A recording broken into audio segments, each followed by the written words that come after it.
Assalamualaikum warahmatullahi wabarakatuh. Yang terhormat Bapak Teguh Muhyiddin, selaku dosen pengampu mata kuliah praktek tafsir dan hadis, serta tak lupa teman-teman yang saya banggakan. Di sini kami kelompok 1 yang terdiri dari saya sendiri, Hilma Hairunisa, NIM 2020 310 111, kedua Pramudia Hilma Hairunisa 2020 310 115, dan yang terakhir Muhammad Rois Maufiki 2020 310 117. Di sini kami akan mempresentasikan hasil makalah kami yang berjudul Dasar-Dasar Ekonomi. Berikut presentasinya.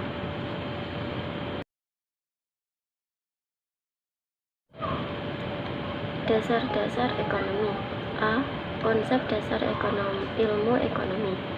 Kata ekonomi berasal dari bahasa Yunani yaitu oikonomia, yang terdiri dari kata oikos yang berarti rumah tangga dan nomos berarti aturan. Jadi oikonomia diartikan sebagai aturan atau manajemen dalam rumah tangga. Pemikiran Yunani inilah yang nantinya dikembangkan para ahli untuk mendefinisikan ilmu ekonomi.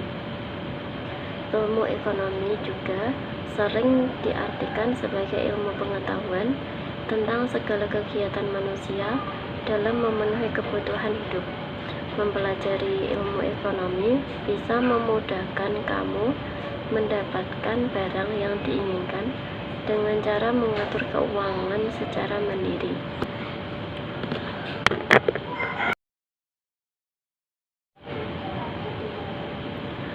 Ekonomi kapitalis dibangun di atas 3 prinsip. 1.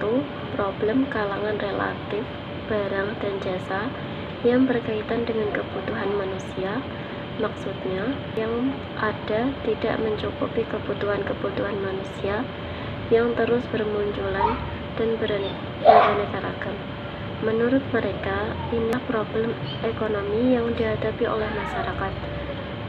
2. Nilai suatu barang yang diproduksi. Inilah yang menjadi dasar penelitian ekonomi, bahkan yang paling banyak. 3. Harga serta fungsi yang dimainkan dalam produksi, konsumsi, dan distribusi. Harga adalah alat pengendali dalam sistem ekonomi kapitalis.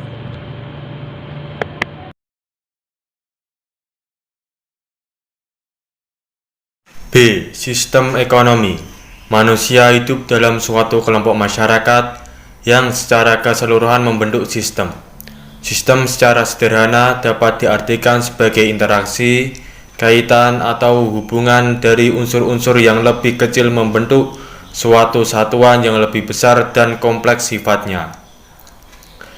Dengan demikian, sistem ekonomi adalah interaksi dari unit-unit ekonomi yang kecil atau para konsumen dan produsen ke dalam unit ekonomi yang lebih besar di suatu wilayah tertentu. Dalam suatu sistem ekonomi tercakup seluruh proses dan kegiatan masyarakat dalam usaha mereka memenuhi kebutuhan dengan alat pemuas kebutuhan yang terbatas adanya. Sistem ekonomi yang dianut tiap kelompok masyarakat atau negara tidak sama. Hal ini tergantung bagaimana keputusan dasar tentang pemilikan, produksi, distribusi, serta konsumsi dilakukan. Terus yang membedakan antara sistem ekonomi suatu negara dengan sistem negara lain menurut Gray adalah faktor-faktor meta-ekonomis seperti pandangan hidup suatu bangsa, nilai-nilai yang dijunjung tinggi, kebudayaan suatu bangsa atau masyarakat. Dalam suatu sistem ekonomi tercakup nilai-nilai, kebiasaan, adat istiadat, hukum, norma-norma, aturan-aturan. Berikut kesepakatan akan tujuan bersama serta otoritas dan kekuasaan untuk mengarahkan sumber daya yang ada untuk tujuan bersama.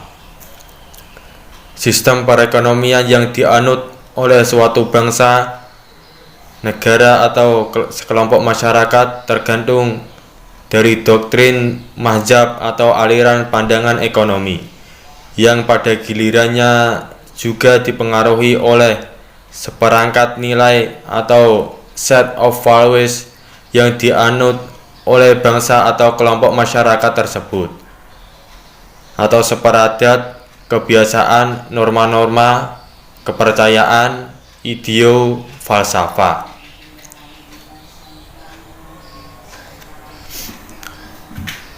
Bab selanjutnya yaitu prinsip-prinsip ekonomi. Yang pertama, melimpah. Salah satu hal utama yang harus kita ketahui mengenai perekonomian dengan berbagai sistem yang berbeda adalah berapa banyak mereka menghasilkan atau menyediakan barang dan jasa, baik secara keseluruhan maupun per kapita. Yang kedua, pertumbuhan. Dewasa ini jauh berbeda dibanding waktu-waktu sebelumnya. Pertumbuhan dianggap sebagai suatu perekonomian yang berhasil. Memang di mata penduduk dunia, ia merupakan kriteria paling penting. Dalam sekitar 100 negeri yang kurang berkembang, pembangunan ekonomi, terutama berarti pertumbuhan penduduk, sering merupakan pertumbuhan nasional yang utama. Yang ketiga, ada stabilitas. Stabilitas ekonomi biasanya menunjukkan usaha menghindarkan dua jenis fenomena yang saling berkaitan dengan erat: fluktuasi periodik, kesempatan kerja dan output dalam seluruh perekonomian atau sebagian sektor ekonomi, atau fluktuasi kuasa, dan inflasi dan deflasi. Yang keempat, keamanan. Penekanan pada perlindungan perorangan terhadap berbagai resiko ini yang merupakan suatu perbedaan utama antara keadaan abad ke-20 dengan abad-abad sebelumnya. Negeri-negeri yang memberikan jaminan yang luas untuk resiko seperti ini dan mungkin memberikan sejumlah besar pelayanan lain pada warganya, biasanya disebut dengan negara kemakmuran.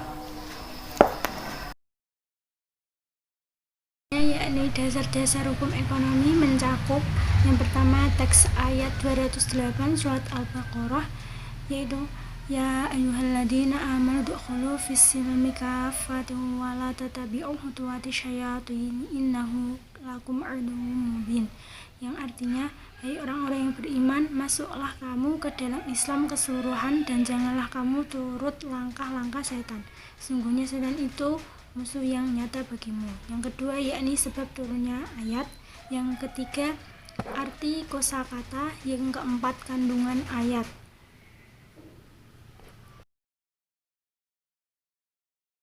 Yang kelima, yaitu kesimpulan ayat.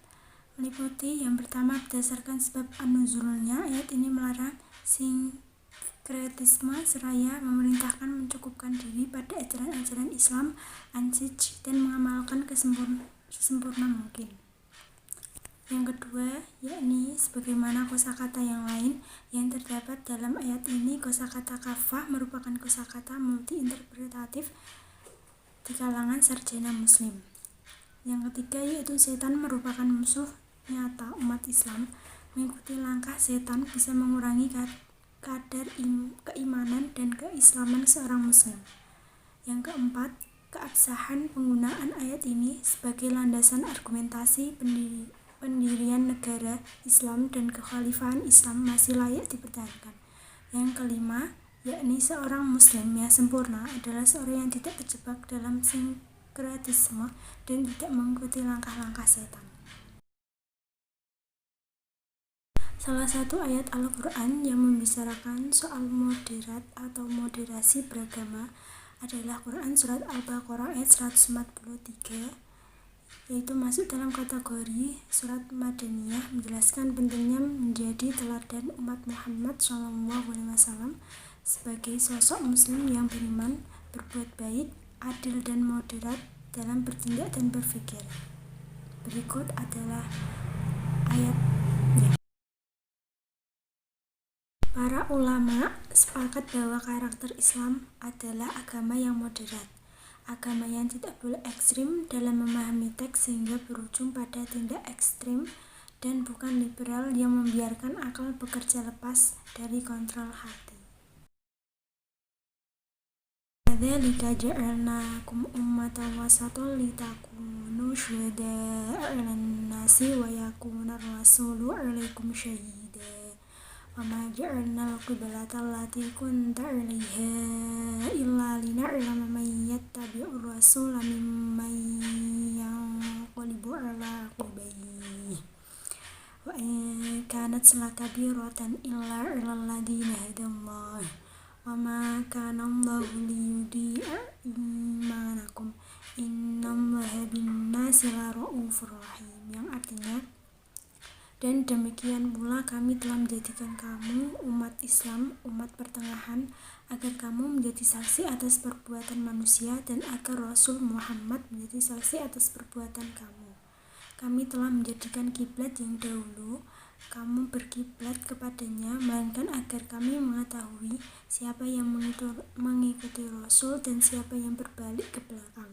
Sungguh, pindahan kiblat itu sangat berat, kecuali bagi orang yang telah diberi petunjuk oleh Allah, dan Allah tidak akan menyia-nyiakan imanmu.